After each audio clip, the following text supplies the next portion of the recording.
Get your creek on. Hi there and welcome to episode 6 of Get Your Creek On, a podcast about Jonathan Creek. After a short break, we are back for series 2 of the show, and we begin with a Halloween tale of a disappearing skeleton. Woohoo! Series 2 of Jonathan Creek sees the reintroduction of the character of Adam Klaus, so we have that to look forward to. As ever, watching the episode before listening to this pod episode will mean that things make much more sense to you, and also that your life is much enhanced overall because you've spent more of it watching Jonathan Creek. If you haven't watched any Jonathan Creek before, well, you are a moron who deserves malevolent shit to beset you forever. Danse Macabre aired on January 24th, 1998, and I'm thrilled to tell you that the handsome sounding Australian gent is back to move things along. Episode synopsis.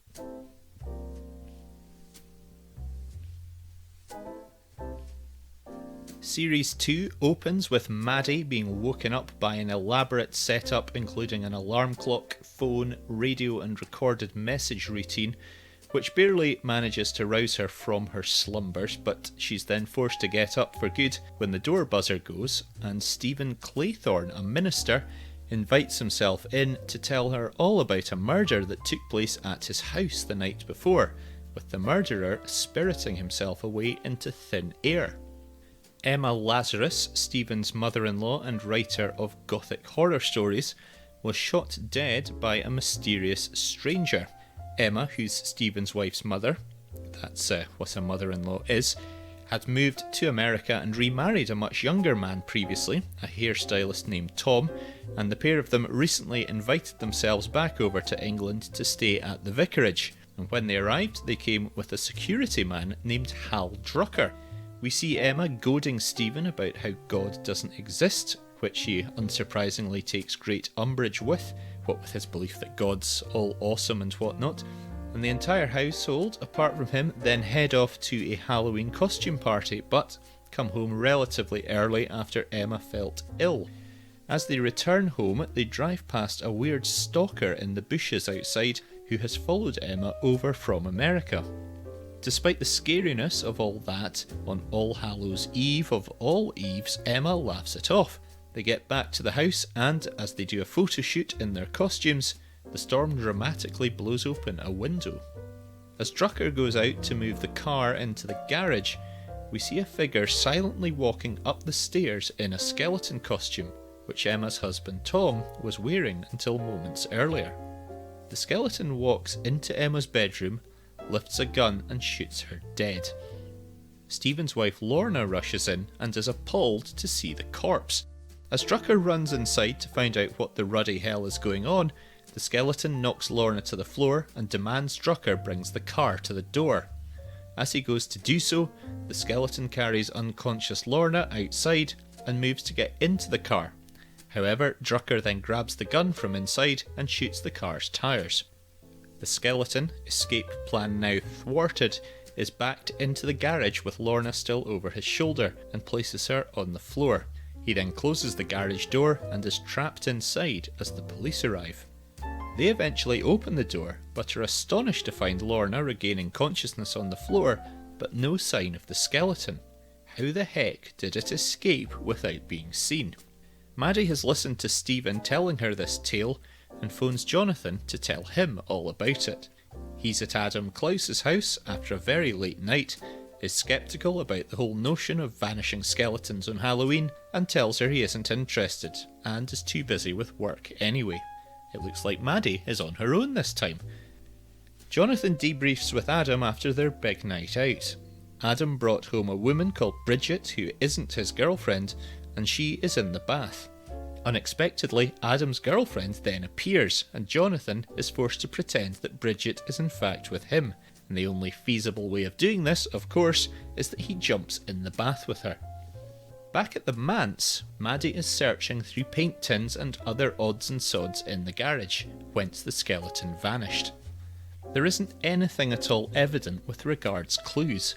Lorna Claythorne is still traumatised after what she went through and can't offer much by way of further information. As Maddie runs her finger through police dog piss, inadvertently I should add, Hal Drucker appears and gives her his theories about how the eerie stalker must have done it, and how his screwed up mind might well have been rendered as such by the sick writings of Emma herself.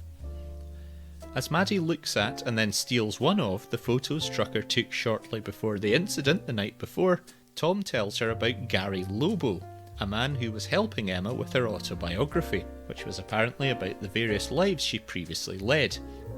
At the windmill, Maddie tells Jonathan all the information she's gathered to date, and admits to being completely stumped by it. He pontificates about how, when solving unfathomable mysteries, you need to look round corners and see things that you're not meant to see, exemplifying this with a scale model of a trick involving a gymnast. He then tells Maddie about how he eats Weetabix for dinner. The next day, Maddie goes to see Gary Lobo, and after falling into his trap of persuasive bollocks about hypnosis and misunderstanding past lives, they go for lunch. After an ordering mix-up which leaves her eating poached octopus, Maddie listens as Lobo tells her about his recent meetings with Emma Lazarus, which left him thinking that she knew she was about to die soon. Maddie and Jonathan later catch up at the theatre. He implies that he's worked out how the skeleton escaped from the garage, but doesn't actually give her the solution, much to her chagrin. At that moment, Bridget, the woman from Adam's bath, appears and asks to see Mr. Klaus. Turns out she's trying to blackmail him, threatening to go to the media with details about their fling unless he lets her take part in his show. Adam has Jonathan go to Bridget's house with a blank cheque to buy her off, but she isn't having it. She's not interested in money and just wants the chance to perform. A bit like me, I just know that I was born to pod, no matter how vigorously the download numbers may argue otherwise. As she gets pissed off with her young son, who is being an annoying little scrote, she exclaims that she cannot find her shoes, which triggers a question in Jonathan's mind. Back at the manse, something quite despicable occurs. Lorna goes downstairs in the middle of the night to find that someone has decapitated the corpse of her mother, which was lying in a coffin. Maddie returns the next morning and Stephen tells her all about it. She's brought Jonathan, who rakes through the paint tins in the garage. Lorna's gone to visit an elderly man called Mr. Snetterton, and Jonathan and Maddie head down there to find her sitting with Mr. Snetterton, who's just recently died. She was with him when he passed, and apparently, with his dying breath, told her that the other night he saw someone dressed as a skeleton running past his garden. Jonathan glances at a letter which says Mr. Snetterton was recently in hospital having a wart removed. What a nosy bugger, Jonathan. Later, Jonathan takes the piss, as 'twere, out of Maddie's constipation, before explaining how the skeleton trick worked. He asks her to state how many people walked into the garage. Maddie incorrectly answers 2, when in fact the answer was just 1. The penny drops. Lorna had switched into the skeleton costume after pretending to be knocked out on the landing, then put her outfit onto a mannequin, which she carried into the garage, and when the door closed, she chopped it up and hid it and the skeleton costume in various paint tins. She got back into her original costume and waited to be found when the door was eventually opened. At the church following Emma's funeral, and much to Minister Stephen's dismay, Jonathan and Maddie confront Lorna and Emma's husband Tom, who were in cahoots to carry out the whole shebang. Emma was terminally ill and decided that the best thing to do would be to stage an elaborate ploy in order for Tom and Lorna to get their hands on her life insurance money, using a storyline that could have been straight out of one of her novels. We see a flashback to Tom shooting her while still in the skeleton costume, and her saying sorry, or I love you, or thank you, or something. Tom whipped off the skeleton costume for Lorna to then put on, and he subsequently pretended to have been knocked out by the mystery assailant. Drucker reasonably asks the question as to who stole the head of Emma's corpse in the middle of the night, and why.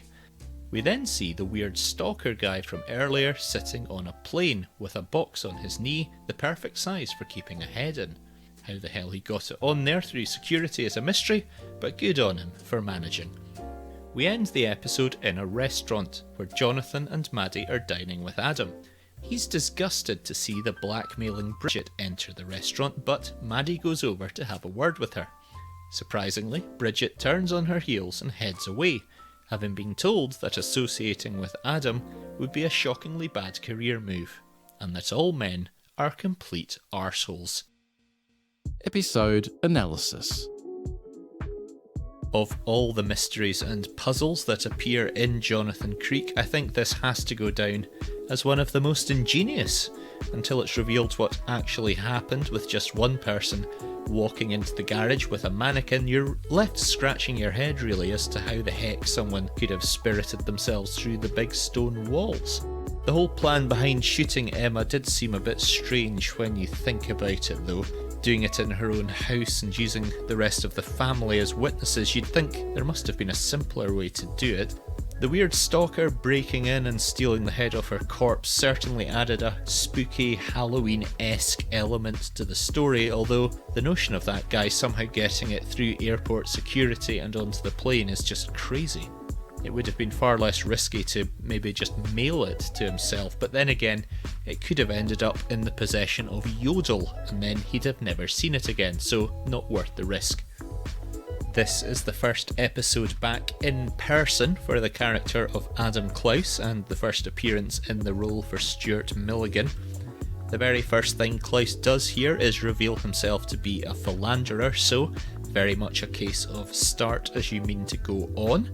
In Series 1 episodes, Klaus was frequently mentioned, although we never saw him, and there were secondary stories featuring Jonathan at the theatre and so on, but I think Adam being back here in person really beefs up all the B-plots and makes them really entertaining in and of themselves. This was a really strong episode for Maddie in particular. She has some tremendous scenes with the vicar, and even gets to investigate the murder herself for a while before eventually roping Jonathan in. It never fails to be entertaining when she can't figure out the answers and goes off down some silly lines of thought. We do, however, often get examples of her chutzpah and willingness to do whatever it takes to get things done. Stealing the treasured family photos in this episode, a good example of that. As ever, a number of funny lines and or gags in the episode. Jonathan on the phone early on telling Maddie that Stephen probably isn't even a real vicar, and if he asks you to pray, don't kneel in front of him with your eyes closed. That was great. Hal Drucker was very good for a laugh throughout as well, and Lorna's attempted explanations to Maddie in the garage were terrific also. A Halloween-themed episode meant there was a lot of spooky elements to it. Some of the music and lighting and so on made it really atmospheric, and I personally thought it was incredibly enjoyable throughout. Feel free to disagree if you want, although you're wrong. Okay, now it's time to please have your tickets ready, because you'll need them to get through the barriers at The Celebration of Location Information Station.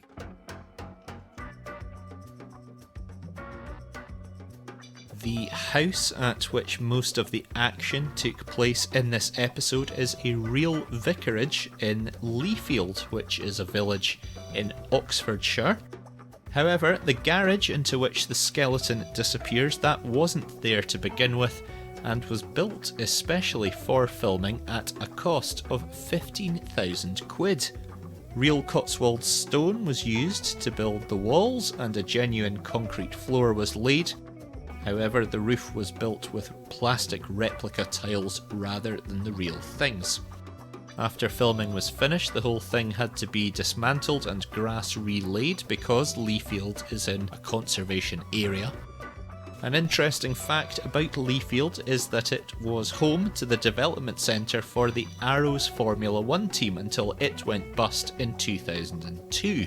It was also home to the headquarters of the Super Aguri Formula 1 team until they went defunct in 2008. And it was the base for the Caterham Formula 1 team as well until, you've guessed it, they went bankrupt in 2014. Conclusion: If you own a Formula 1 team, do not move it to Leafield in Oxfordshire. The chances are things will go down the shitter. Creek Connections.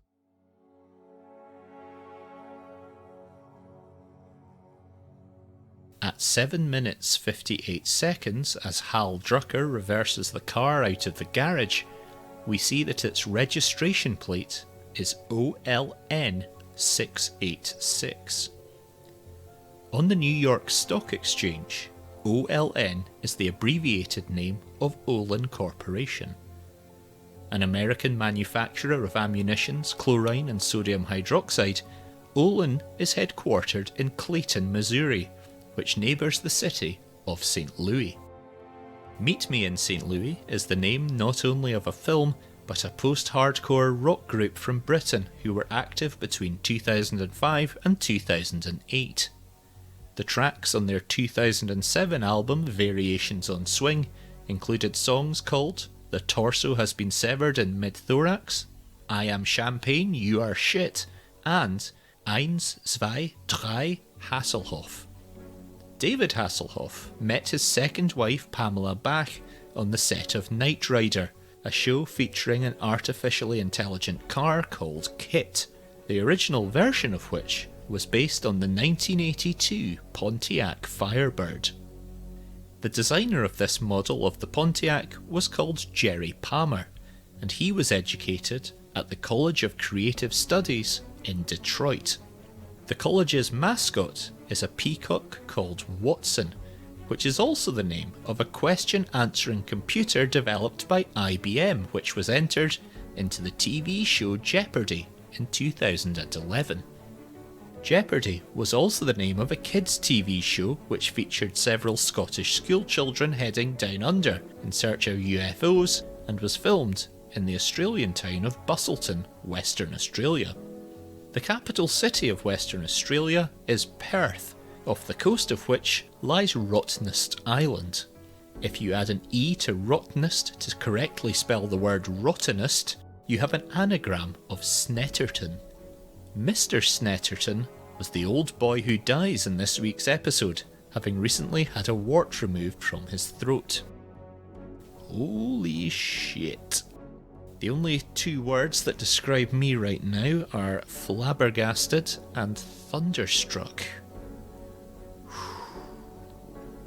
Another Creek Connection next time.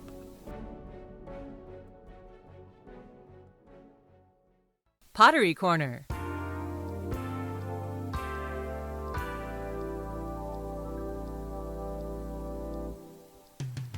That's right, Pottery Corner. This new section is in fact called Poetry Corner, but the voiceover lady misread the caption. I didn't feel like paying for an amendment to that, so we're just going to stick with it. Please note there will be absolutely no pottery content in this section or any other episodes likely, so switch off now if that's going to make you angry. Why the hell is it called Poetry Corner, you may wonder? Well, I am delighted to say that in a major coup for the pod, I have struck a deal with a very famous poet to create works for each of the episodes in Series 2. He's regarded by many as the worst poet of all time, and it's a particularly big scoop for us because he has actually been dead for almost 120 years.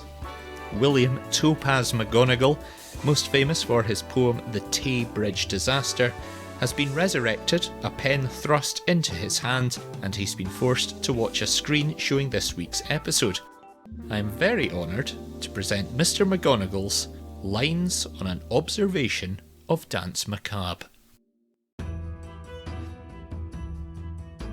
Awoken from her slumbers was Maddie Magellan.